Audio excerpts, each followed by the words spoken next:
fiarabana manisa ambaravarana tokolasy topovavy dia mbola hita taratra ny fiantraikan'ny varatra azy ato anatin'ny 420 ora ho avy ny amin'ny ilany atsinanan'ny Madagasikara iny, izany hoe ny fisian'ny orana malefaka ny amin'ny voamaraina.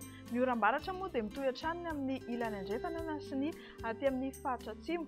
Ao aorianan'izay 420 ora ho avy izay kosa dia vinavinaina hiakatra ny maripana saika manerana ny nositsika. Andeha ary ho jerentsika manaraka ny mety toetry ny andro amin'ny rapitso alakamisy 20 aprily 2024.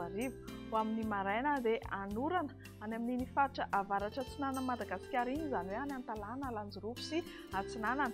Andrahoana fa mety arahana erika manify ny amin'ny voamaraina manomboka any aloatra mangoro mahazo ny faritra atsinanan'ny Avoatany Ray Manontolo sy ny ilany atsinanan'ny Sofia iny. Ny ankoatr'izay dia hifandimby ny rahona sy ny masoandro na andrahoana mitsitokotoko kely. Ho amin'ny rapitso tolakandro izay dia anorana tandrifin-drona mety araha-kotroka any amin'ny faritry Diana iny mahazo ny Avoatany Ray Manontolo, ny atotan'ny Melaky sy Menabe ary ny faritra atsimon'ny Madagasikara. Andrahoana kosa ary mety arahana orana tandrifin-drona mahalana indrindra ny amin'ny takariva sy ny amin'ny alina aty Analamanga mahazo ny Vatovavy, Fitovonany ary atsimo atsinanana. Andrahoana mitsitokotoko ny amin'ny faritra sisa izay tsy notononina teo. Tsy dia misy loatra ny fiovana misongadina raha mahakasika ny maripana. Ny ambany indrindra izao dia 15 degré Celsius aty amin'ny faritry Vakinakaratra aty ny morontsiraka atsinanana eo anelanelan'ny 1 hatramin'ny 2 degré Celsius ary ny any amin'ny faritra andrefan'ny nosy eo anelanelan'ny 20 hatramin'ny 5 degré Celsius ary mety hahatratra 9 degré Celsius ny ambony indrindra any Maivatanana any. Ny zoma fa 20 ny volana aprily 2024 indray dia isy ny orana mandalo any Analanjorofo sy Atsinanana any amin'ny voamaraina, haka endrika tandrifin-drahona kosa izany any Samborano aty amin'ny faritry Hotomatsiatry, Iorombe, Vatovavy, Fitovonany, Atsimo Atsinanana. Ny ankoatr'izay moa dia andrahoana na andrahoana mitsitokotoko.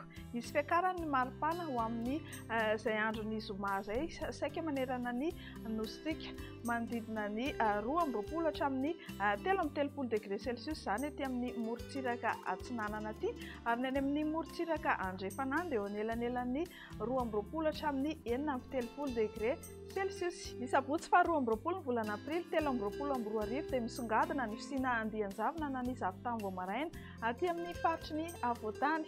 Noho izany dia mila mitandrina ny mpampiasa lalana any amin'ny lalam-pirenena sy ny lalam-mikodana satria mety ho lavidavitra ihany ny fahitana. Etsy andanin'izay ihany koa dia misy ny orana mandalo any amin'ny faritra Analanjorofo sy Atsinanana iny. Ny ankoatr'izay moa ny faritra ankoatr'izay dia ho maina ny andro amin'ny ankapobeny. Mbola misy ihany ny fiakarany mahakasika ny tarehimarika ny maripana. Ny any amin'ny tendrony avaratra indrindra dia 15 hatramin'ny 13 degré, ny any amin'ny tendrony atsimo indrindra dia 20 hatramin'ny 20 degré Celsius ary mananika hatrany amin'ny 17 degré Celsius ny maripana mafana indrindra ho amin'izay sabotsy izay hitantsika any Maivatanana any. Dia izay no mamarana ny meteo antsika ho amin'ity ality aza donona hatrany ny manaraka ny vaovaon'ny toetry ny andro eo amin'ny page Facebook ny Foibe famantarana ny toetry ny andro, eo ihany koa ny tranokala www.meteomadagascar.mg sy ny application mobile Meteo Madagasikara officiel ary ny YouTube Meteo Madagasikara. Mandra-peona tompoko.